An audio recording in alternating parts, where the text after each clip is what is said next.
tal? Me da mucho gusto que el día de hoy nos acompañes, que te hayas tomado un tiempo para escuchar algo acerca de la Biblia, algo acerca de la palabra de Dios. Te mando un saludo y un fuerte abrazo en donde quiera que te encuentres. Nosotros somos Comunidad Será.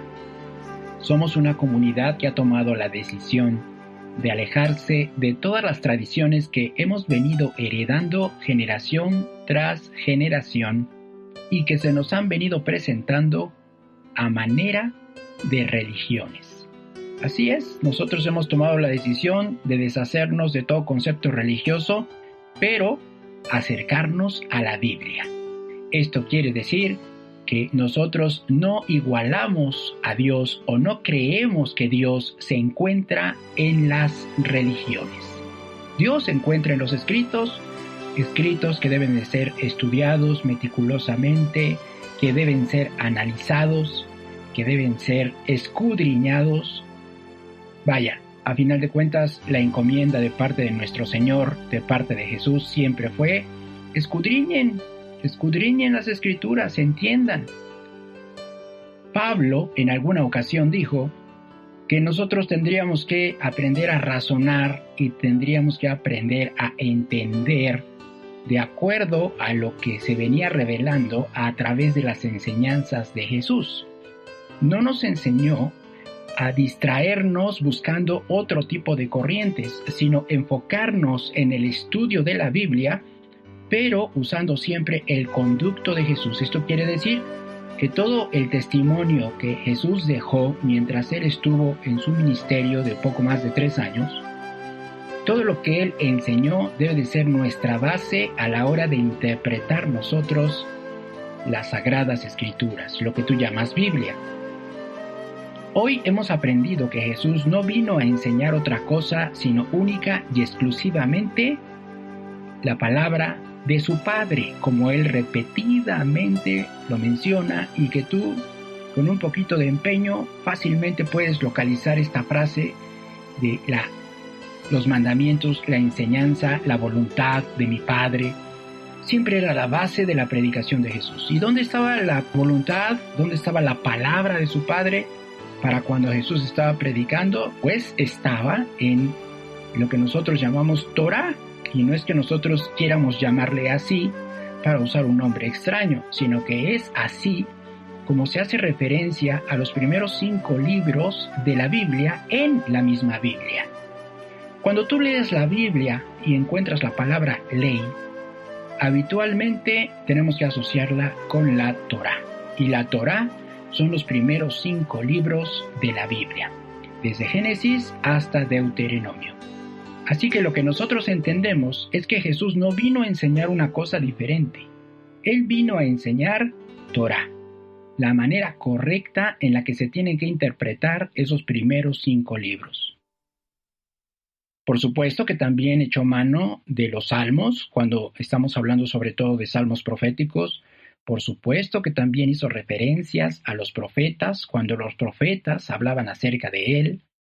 Vaya, a final de cuentas, todo lo que Jesús utilizó, nosotros lo podemos encontrar fácilmente en lo que hoy llamamos el Antiguo Testamento, o lo que en hebreo significa el Tanaj. Así es que, si nosotros queremos aprender acerca de la predicación, del mensaje de Jesús, pues nosotros tendríamos que ir directamente a los escritos antiguos, a lo que tú llamas Antiguo Testamento, pero que para nosotros no tiene nada de antiguo, está más que vigente. Así es que nosotros hemos venido desarrollando estudios desde Éxodo y hasta lo que vamos ahorita avanzando de Levítico, que vamos ahorita en el capítulo número 24 de Levítico. Estamos ya muy cerca de terminar el libro de Levítico. Pero bueno, tú tienes ahí registro de todos nuestros audios. Si tú estás interesado en conocer qué dice la Biblia versículo por versículo, pues fácilmente tú puedes recurrir a nuestros audios y leer junto con nosotros para que tú vayas entendiendo y vayas aprendiendo a discernir con claridad lo que Dios nos ha querido dar a conocer desde el principio de los tiempos. Bueno, El día de hoy vamos a concentrarnos en terminar con el capítulo número 24. Ya lo hemos iniciado, ya hemos leído los primeros 9 versículos. Y yo te pido de favor que antes de que comencemos vamos a orar, vamos a dedicar un espacio para la oración, para conectarnos con nuestra esencia, con nuestro Creador, con aquel que es la fuente de nuestra vida. Bien, inclina tu rostro por favor y cierra tus ojos y acompáñame en esta sencilla oración. Bendito eres tú, Señor, nuestro Dios, Rey del universo, que nos consagras con tus mandamientos y que nos has ordenado meditar en tu palabra de día y de noche, en cualquier lugar y en cualquier circunstancia en la que nos encontremos. Así pues, hoy nos disponemos a hacer eso.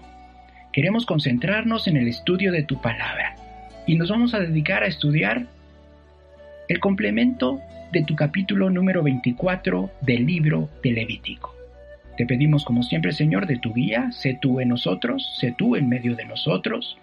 Permite que las personas que hoy por primera vez nos escuchan aprendan un poquito, aunque sea se lleven algo, una pequeña semilla que, como tú bien has dicho, nunca va a dejar de dar fruto. Si ellos reciben una semilla y su corazón está preparado, cierto estoy de que tarde o temprano esa semilla va a traer un fruto. Así pues, Señor, yo ruego para que uses este estudio para sembrar una semilla en corazones dispuestos, en corazones reblandecidos, en corazones que están experimentando esa transformación de la cual habló Ezequiel, esa transformación que hace que un corazón duro se convierta en un corazón reblandecido, dispuesto, para que en él sean grabados los preceptos tuyos. Así pues, Señor, te lo pedimos como siempre en el nombre de tu bendito Hijo, nuestro Maestro, Jesús de Nazaret, cuyo nombre en hebreo, el original, el auténtico, es Yeshua, el Mesías. Amén. Bueno, vamos entonces, te pido de favor que ve buscando Levítico número 24 y ubica a partir del versículo número 10. Levítico 24 a partir del versículo número 10. Te recuerdo, yo estoy ubicado en la Ciudad de México, yo soy Juan Torres. Estoy ubicado en la Ciudad de México y cualquier situación, cualquier duda, cualquier pregunta, tú me la puedes enviar a través de un correo electrónico a juan.torres@comunidadserac.in. Te lo repito, juan.torres@comunidadserac.in. Será se escribe con Z. Como tú ya sabes, será es una palabra hebrea que significa semilla. Y precisamente ese es nuestro trabajo. Andar sembrando semillas por todos lados. Sabemos que muchas personas en el mundo nos están escuchando y sabemos que muchas de estas pequeñas semillas han quedado ahí. No nos interesa el aplauso, no nos interesa el reconocimiento. Lo único que estamos haciendo es la tarea para la cual hemos sido encomendados. Así es que siéntete en la libertad de escribirme, de preguntarme lo que tú quieras, o incluso estoy haciendo la invitación también para que aquellas personas que deseen recibir un estudio de este tipo en su casa, no un estudio permanente, iría yo eventualmente a sus casas, pues pueden mandarme un correo electrónico siempre y cuando se localicen dentro del área metropolitana de la Ciudad de México. Y con todo gusto, un servidor llegará a su casa con su Biblia en mano y grabaremos quizá un estudio, unos 2, y bueno, ya que todo haya quedado bien claro, pues simplemente dejaremos en ese lugar una semilla sembrada en medio de una familia para que ellos decidan qué hacer con tan precioso regalo que el Eterno puede hacerles llegar directamente a su casa, sin la necesidad de que se tengan que desplazar a un templo hecho con manos de hombres, como lo diría el discípulo Esteban. Bueno, Levítico 24, versículo 10, vamos a comenzar con nuestra lectura. Dice de la siguiente forma: En aquel tiempo, el hijo de una mujer israelita, el cual era hijo de un egipcio, salió entre los hijos de Israel, y el hijo de la israelita y un hombre de Israel riñeron en el campamento. Y el hijo de la mujer israelita blasfemó el nombre y maldijo. Entonces lo llevaron a Moisés, y su madre se llamaba Selomit, hija de Dibri, de la tribu de Dan. Y lo pusieron en la cárcel hasta que les fuese declarado por palabra del Eterno.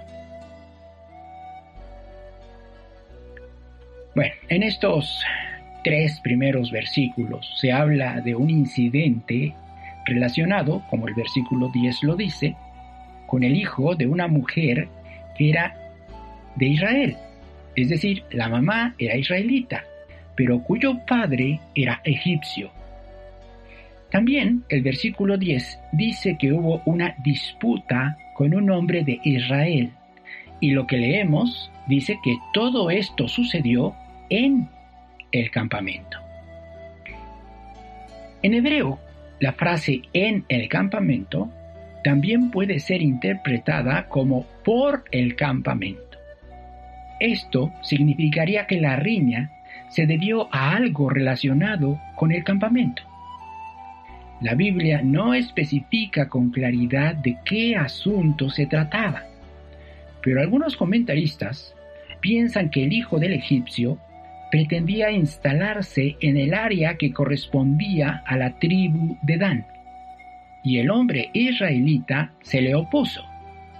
Como sea, eso es solo un comentario. Lo cierto es que no se encuentra evidencia de eso en el texto escrito. El versículo 11 nos proporciona un poco más de información respecto a la identidad del hijo de la israelita. Se dice que la madre se llamaba Selomit, que era hija de Dibri y que pertenecía a la tribu de Dan. Es de llamar la atención que se mencione el nombre de su madre, de su abuelo y la tribu a la que pertenecían, pero que no se mencione el nombre del protagonista de la historia, ni el de su padre, y que solo se diga que el padre era egipcio. Esto mismo sucede en el pasaje en donde se nos cuenta la historia del hombre que transgredió el día de reposo. Esto tú lo puedes encontrar en el libro de Números capítulo 15. Allí tampoco se menciona el nombre del que violó el día de reposo y cuya consecuencia fue la muerte. Esto significa que lo que este hombre hizo fue tan grave que incluso se tuvo el cuidado de que su nombre no quedara registrado en la Biblia. Pero, ¿qué fue lo que hizo? El versículo 11 dice que blasfemó el nombre. Esto implica 2 cosas. 1, mencionó el nombre del Eterno. Y 2, blasfemó contra él. Sabemos que el nombre de Dios es un nombre sagrado y que no puede ser usado a la ligera. Eso es lo que significa no usarás el nombre de Dios en vano. Si no podemos usarlo a la ligera, mucho menos puede ser maldecido. Este hombre no fue encarcelado por haber mencionado el nombre de Dios, sino por haberlo maldecido. Ya he mencionado en varios de nuestros estudios que el concepto de nombre es mucho más complejo que un juego de letras o sonidos. El nombre de Dios describe su esencia y su naturaleza, una esencia que se nos revela solo a través de aquello que conecta el mundo de Dios con el nuestro. ¿Y qué es aquello que hace esta conexión? Su palabra escrita, su Torá. Así, cuando una persona blasfema, lo que está haciendo es atentando en contra de la esencia de Dios. Y lo está haciendo de manera consciente. Hoy en día hay muchas personas que están dando coces contra el aguijón del Eterno, recorriendo su propio camino, no el de Dios, diciendo muchas cosas que contradicen al Eterno, Pero todo esto lo hacen de manera inconsciente, por ignorancia. Dios, en su misericordia y sabiduría, pacientemente espera a que terminemos por entender que Él nunca cambia. Así, nos concede un periodo de gracia esperando nuestro regreso al buen camino. Pero si una persona que ha recibido la verdad de la palabra, con plena conciencia de lo que hace, y contradice al Creador, entonces no hay nada más que hacer por esa persona, sino lo que vamos a leer en los siguientes versículos. Versículo 13. Y el Eterno habló a Moisés, diciendo: saca al blasfemo fuera del campamento, y todos los que le oyeron pongan sus manos sobre la cabeza de él, y apedréelo toda la congregación. Y a los hijos de Israel hablarás diciendo: cualquiera que maldijere a su Dios, llevará su iniquidad. Y el que blasfemare el nombre del Eterno, ha de ser muerto. Toda la congregación lo apedreará, así el extranjero como el natural. Si blasfemare el nombre, que muera. La instrucción de parte de Dios fue, primero, sacar al blasfemo del campamento. Simbólicamente, esto implica que el individuo era desconectado de su pueblo. Cuando un hombre justo de Israel moría, la Escritura siempre describe el evento de su muerte como fue unido a su pueblo. Pero desde el momento en que este hombre fue llevado fuera del campamento, Dios estaba anunciando que este hombre no sería unido a Israel. Israel es el pueblo integrado por la línea genealógica encabezada por Abraham, Isaac y Jacob, descendientes naturales, es decir, descendientes biológicos. Además, también se integrarán a Israel extranjeros que, de acuerdo a la providencia divina, serán injertados en el buen olivo, como lo describe Pablo en Romanos 11. Esto no tiene absolutamente nada que ver con una religión, iglesia elegida, ni con ningún tipo de iglesia gentil, sino con un pueblo de gente consagrada para Dios. Y ese pueblo tiene un nombre, y es Israel. Israel es el pueblo de Dios elegido, desde que lo sacó de la tierra de Egipto y hasta la actualidad. Israel sigue siendo el pueblo elegido de Dios. Ahora, es importante definir entonces, si ya hemos dicho que el pueblo de Dios nunca ha sido sustituido, y sabemos que el pueblo es Israel, ahora valdría hacer la pregunta: ¿quién es Israel? De acuerdo al pasaje que encontramos en el capítulo 32 del Génesis, Israel es todo aquel que lucha con Dios y con los hombres y prevalece. El significado de esa frase, luchar con Dios y con los hombres y prevalecer, no debe ser entendido de manera literal. Dios, sin ningún tipo de esfuerzo, puede derrotar a cualquier hombre. Luchar con Dios está asociado al hecho de aferrarse a Dios, luchando contra los hombres. Si una persona se aferra a Dios, se encontrará con dos obstáculos. El primero de ellos es el que está asociado a su propia naturaleza, a su propia maldad. Por este motivo, esa naturaleza de maldad contiende contra Dios.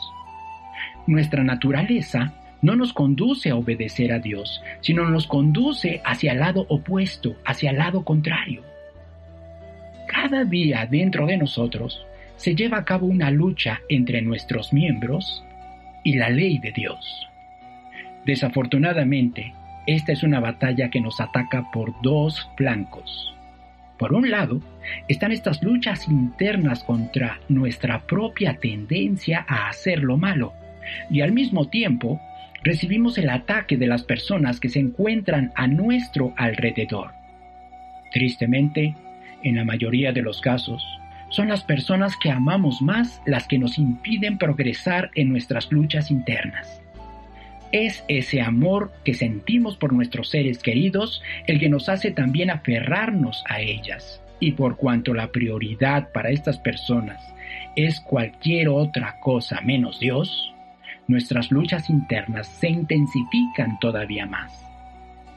La angustia y la zozobra aparecen al sentirnos solos en una batalla de la cual conocemos los probables resultados. Si no pertenecemos a Israel, nuestras intenciones de obediencia y fidelidad a los preceptos divinos se irán debilitando hasta desaparecer. Será entonces cuando nos descubramos dentro de religiones que solo mitigan nuestra conciencia, pero que nunca la perfeccionarán.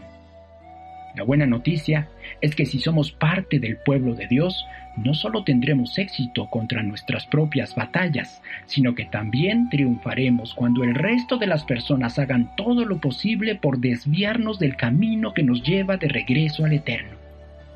La clave es el tesón, la insistencia, la constancia, tal como aconsejó Pablo a Timoteo. Tú sé sobrio en todo, soporta las aflicciones, haz obra de evangelista, cumple tu ministerio. No importa que recibas críticas destructivas o ataques contra la principal de tus prioridades, Dios y su palabra, interpretada a través de Jesús. Si el resto de la gente quiere darle importancia a cosas vanas, deja que ellos realicen su propio camino y que sea Dios el encargado de direccionarlos. Después de todo, si están considerados para ser parte de Israel, lo que tú hagas o dejes de hacer no lo definirá, sino solamente la misericordia de Dios. Cuando las personas subestiman la importancia de cada uno de los preceptos de Dios, no pelean contra los hombres, por cuanto es eso lo que la mayoría de las personas hacen. Subestimar todo lo relacionado con el Eterno y su palabra. Así, no luchan contra los hombres. Sin embargo, todo el tiempo pelean contra Dios, desafortunadamente, sin la más mínima posibilidad de prevalecer. Ese fue el caso de este hombre que blasfemó contra Dios.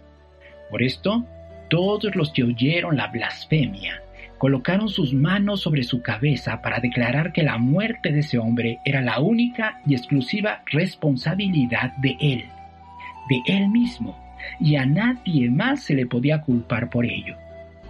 Es de esta forma que aprendemos que maldecir el nombre, la esencia de Dios, es causa de muerte. Cuando la gente reniega de sus preceptos, cuando se burlan de ellos o incluso cuando dicen que si los obedecen están bajo maldición, ¿tú qué crees que están haciendo? Así es, blasfeman contra Dios.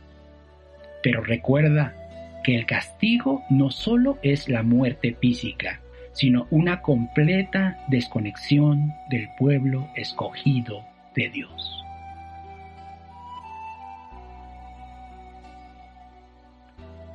Versículo 17. Asimismo, el hombre que hiera de muerte a cualquier persona, que sufra la muerte.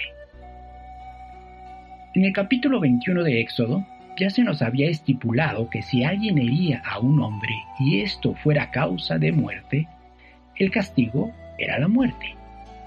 Esto lo podemos leer en Éxodo 21:12. Hay una diferencia entre ese versículo y el que leemos aquí.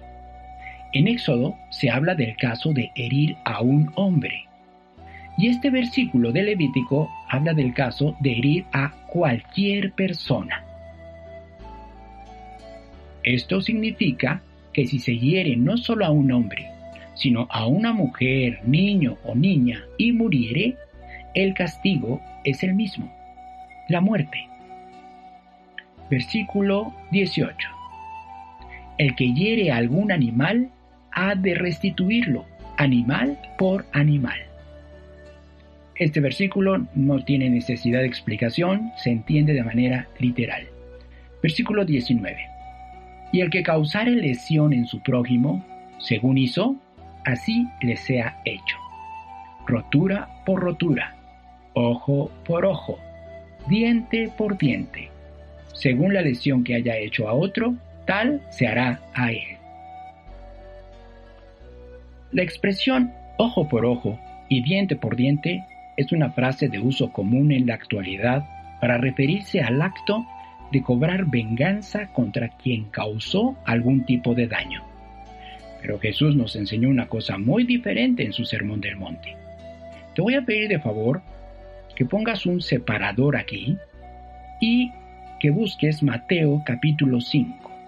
Pon el separador aquí porque vamos a regresar para completar la lectura de este capítulo.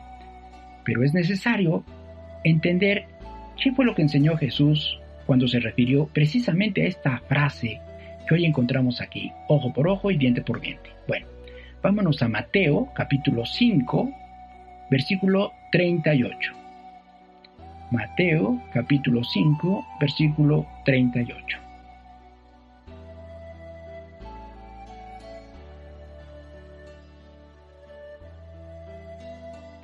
Ok.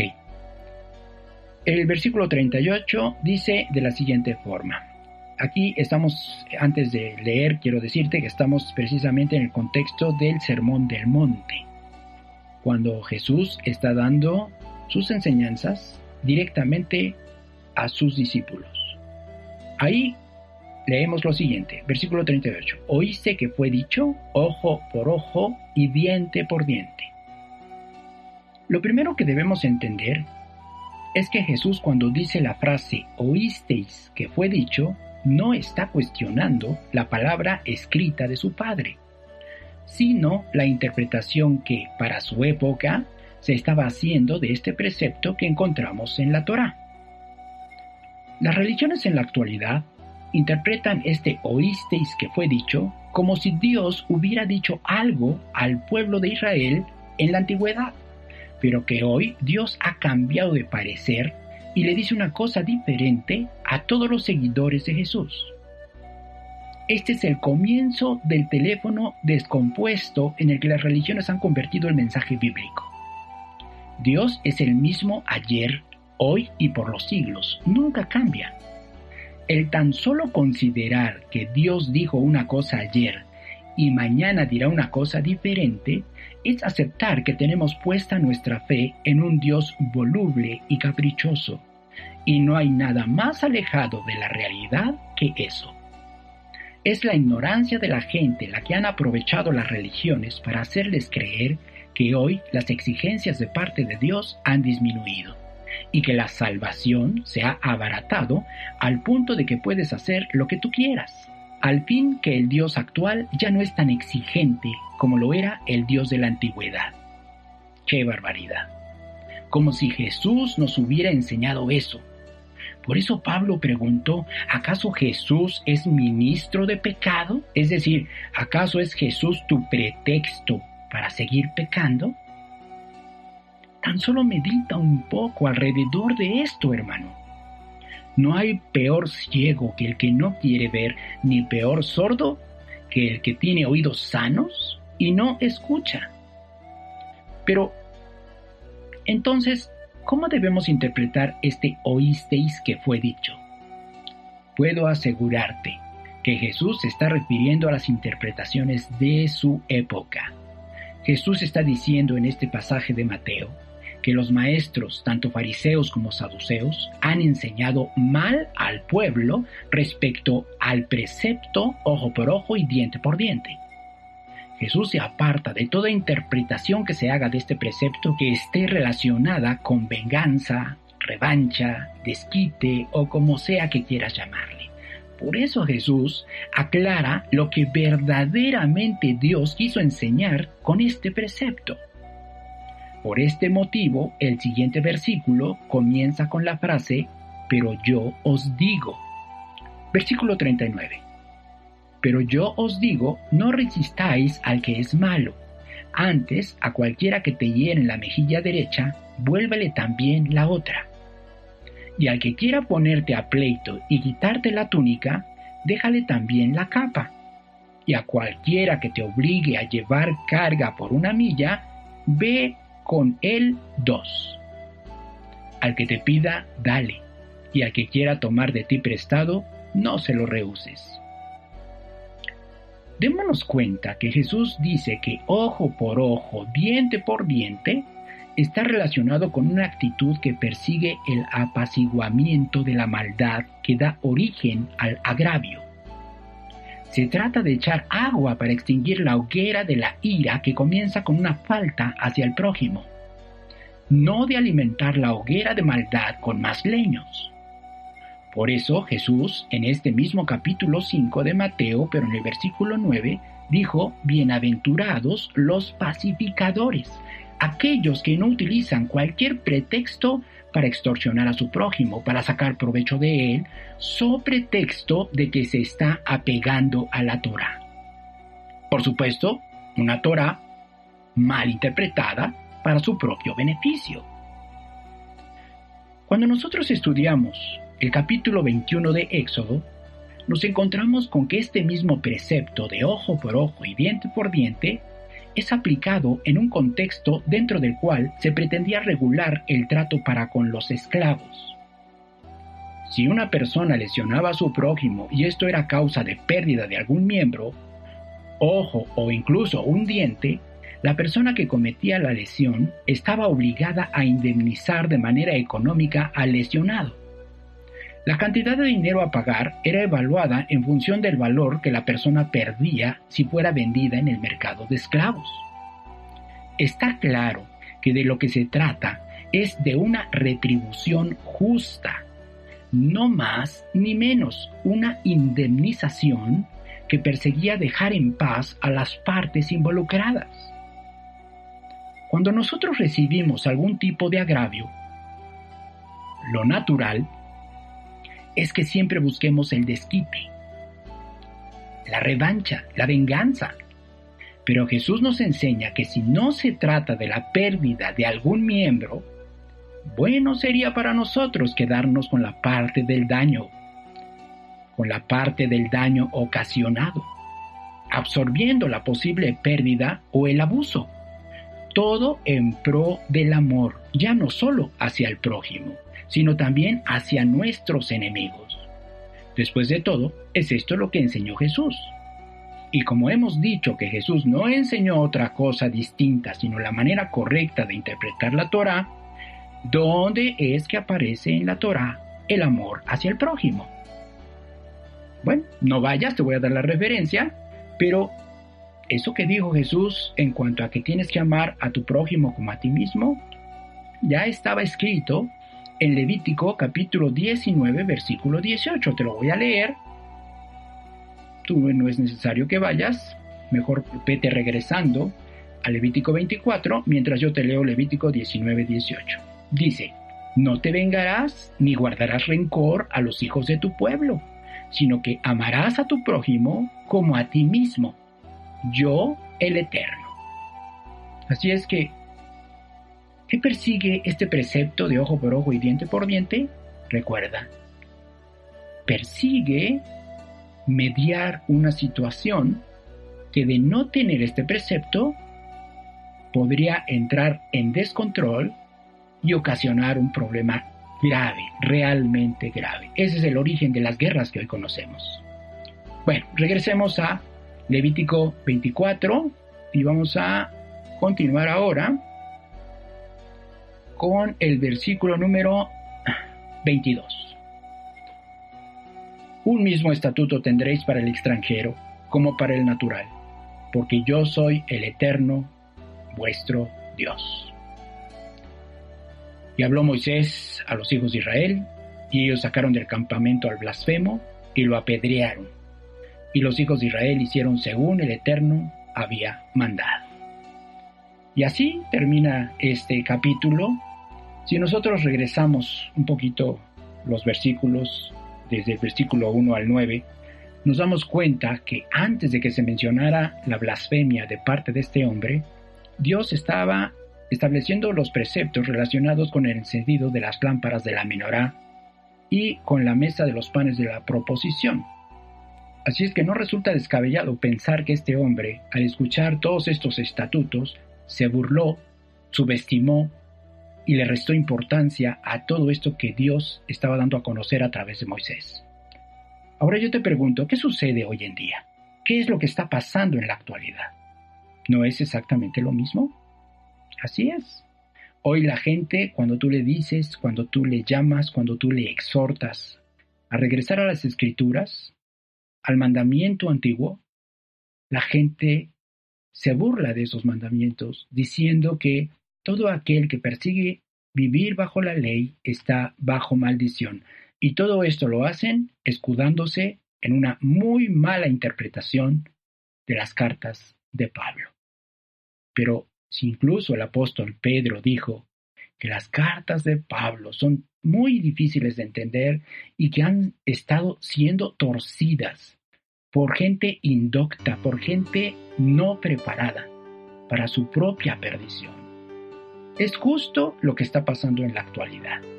Así como sucedía en la época de Pedro, en aquella época en donde se estaban distorsionando las enseñanzas del apóstol Pablo, así también sucede hoy en día. Así también, hoy tú puedes caer en la trampa de decir que crees en la Biblia, pero al mismo tiempo renegar de la palabra de Dios. Yo te pregunto, ¿es este tu caso? Yo no te juzgo, hermano. Es Dios el que juzga. Yo a ti solo te pido, medita en todo esto que el día de hoy has escuchado. Te pido por favor que me acompañes a orar para cerrar con este estudio. Gracias, Señor, te damos porque nos permitiste llegar a la conclusión de este estudio. Hemos aprendido, Padre, que blasfemar tu nombre no simplemente es mencionar tu nombre, sino acompañar tu nombre de una desaprobación directa hacia tus preceptos, de no darle la misma importancia que tú le das a tus preceptos y de ir incluso en la dirección opuesta a la que tú quieres que vayamos. Yo te ruego, mi Señor, que nos permitas estar libre de ese tipo de maldiciones, de ese tipo de juicios, de ese tipo de sentencias hacia nosotros. No nos permitas distorsionar tu palabra en pro de un beneficio religioso. No nos permitas distorsionar tu palabra en pro de una institución religiosa. Mejor, te pedimos que nos mantengas junto a tu camino, cerca de Él, siempre cerca. Ayúdanos a ganar nuestras batallas, tanto con los hombres como contra nuestra propia maldad. Y permítenos aferrarnos a ti, Señor, para que seamos considerados como parte de ese pueblo de esclavos que tú elegiste desde la antigüedad. Hoy, Señor, nosotros ya no queremos ser esclavos del pecado. Hoy queremos, Señor, llegar a ti y servir únicamente para los propósitos del reino. Sé tu propicio para todo esto, mi Señor, te lo ruego. Como siempre, en el nombre de tu Hijo, Yeshua HaMashiach. Amén.